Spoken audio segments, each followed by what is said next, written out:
So do you have overwhelming thoughts? Do you have negative thoughts? Do you feel you can't control them? Well, you're not alone. You see, this is a different point of view. This is a point of view from someone who has meditated and discovered the answer to this. Your thoughts, they are like shadows. They follow you. They follow your main ego, your I-ness. They follow your ego. Because you identify yourself as an I, the thoughts come along with that I. Okay? So you personalize yourself and you acknowledge your ego, and those thoughts attach themselves to that ego.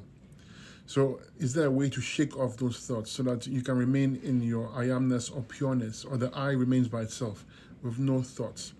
The fact of the matter is, so long as you exist, there will be thoughts. But if you are fully, if you have awoken, you understand that the thoughts have no bearings on you, and thoughts will disappear for the most part. They will not appear onto your screen, so to speak.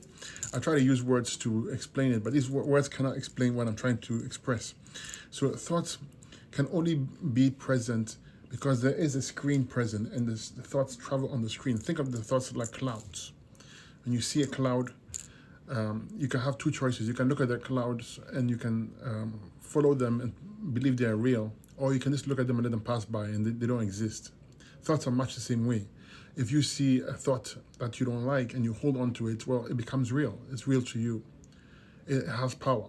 But when the thought comes by and you are able to ignore it or leave it alone, realizing it's not yours, the thought has no power.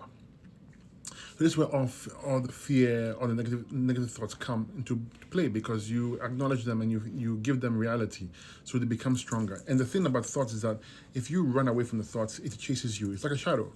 Okay, the only time that the thoughts will stop coming is when you're in the shade. Okay, the shadows cease to be when you're in the shade. The shade is your true understanding of yourself, put it that way. If you truly understand who you are, then the thoughts have no strength on you. They may appear once in a while, but for the most part, if you're truly aware, the thoughts do not come. They come only when it's needed to serve you, so to speak. When I say you, I talk about the real you. Okay? Some people call it I amness or awareness or I-ness. Even these, what I speak of, they're not the highest reality. They are what most humans or those who are spiritual consider the reality. In reality, they are not the reality. So to fight your thoughts, don't fight your thoughts. Basically, practice yourself. Say to yourself, thoughts are not real. You can imagine place an X on your thoughts all the time. The X on your thoughts tells your ego that they're not real. And with practice and repetition, they begin to lose their power and you become freer from those thoughts. Just like how you were trained to accept thoughts as real, you can untrain the mind, okay, the ego mind, to not accept thoughts as real, and the thoughts have no power over you.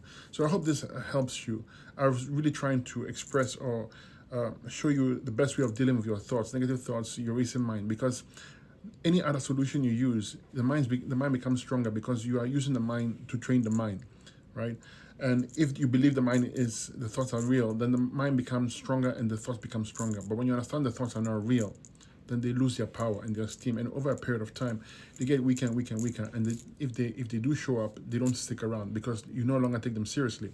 Imagine a friend comes over to you and is punching you on the shoulder or is irritating you, and you completely ignore the person. Now, the person may hate you more over a period of time, but it's going to reach a point where the person is going to give up on you, okay? And the thoughts are much the same way. The thoughts will give up on you because they no longer have the strength or the bearing on you.